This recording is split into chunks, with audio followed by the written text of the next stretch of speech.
విజయనగరం జిల్లా చీపురుపల్లి నియోజకవర్గం టీడీపీ నేత కిమిడి నాగార్జునకు మాజీ ఎంపీ బెల్లాన చంద్రశేఖర్ సవాల్ విసిరారు. సాంప్రదాయాలు, సంస్కృతి గురించి మాట్లాడే టీడీపీ నేతలు చీపురుపల్లి లేదా విజయనగరం పార్లమెంటు పరిధిలో ఏ అభివృద్ధి చేశారో చూపించగలరా అని ప్రశ్నించారు. మీకు నచ్చిన పంచాయతీని ఎంచుకోండి, మేము చేసిన అభివృద్ధి, సంక్షేమ కార్యక్రమాలు చూపిస్తాం. మీరు చేసిన మంచి పనులు ఉంటే చూపించండి అని చెప్పారు. కేవలం మాట్లాడడం టీడీపీ నేతలకు తగదు అని ఆయన వ్యాఖ్యానించారు. జీఎస్టీ వసూలు తగ్గిపోయాయని, పోలీసుల పనితీరు కూడా దిగజారిందని ఆయన విమర్శించారు. రాష్ట్రంలో అంబేద్కర్ రాజ్యాంగం కూడా పోలీస్ రాజ్యాంగం నడుస్తుందని ఆరోపించారు. ఉపాధి హామీ కూలీలకు బిల్లులు ఇంకా చెల్లించకపోవడంతో పేదలు సంక్రాంతి ముందే ఇబ్బందులు పడుతున్నారని తెలిపారు. ఈ సమస్యలపై టీడీపీ నేతలు దృష్టి పెట్టాలని ఆయన కోరారు. ఎంఎస్పీ నిర్ధారణ పెట్టించి దాన్ని కొనుగోలు చేసే పరిస్థితి ఎంత కరోనా సమయంలో మీరెంత ఎక్కడ కూడా మీ జిఎస్టీ చూస్తే కింద ఉంది, మీ పోలీసు వ్యవస్థ చూస్తే అట్టడుగు స్థాయిలో ఉంది.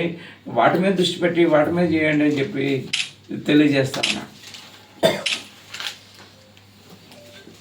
కనుక ప్రజల్లోని తప్పుడు సాంకేతికాలు ఇచ్చే కార్యక్రమం చేయకండి. తప్పకుండా ఒకవేళ మీరు ఏదైనా అభివృద్ధి చెందారంటే మీరు ఈ నియోజకవర్గంలో ఎక్కడ రమ్మన్నా, ఏ ఊర్లో రమ్మన్నా మేము డిబేట్కి రావడానికి సిద్ధంగా ఉన్నాం. మీరు కానీ మీ అధ్యక్షుల వారు కానీ ఎవరు వచ్చినా తప్పకుండా మేము డిబేట్, మేము ప్రజావేదికకి రావడానికి మేము సిద్ధంగా ఉన్నాం. మీరు వస్తే మేము చాలా సంతోషిస్తాం.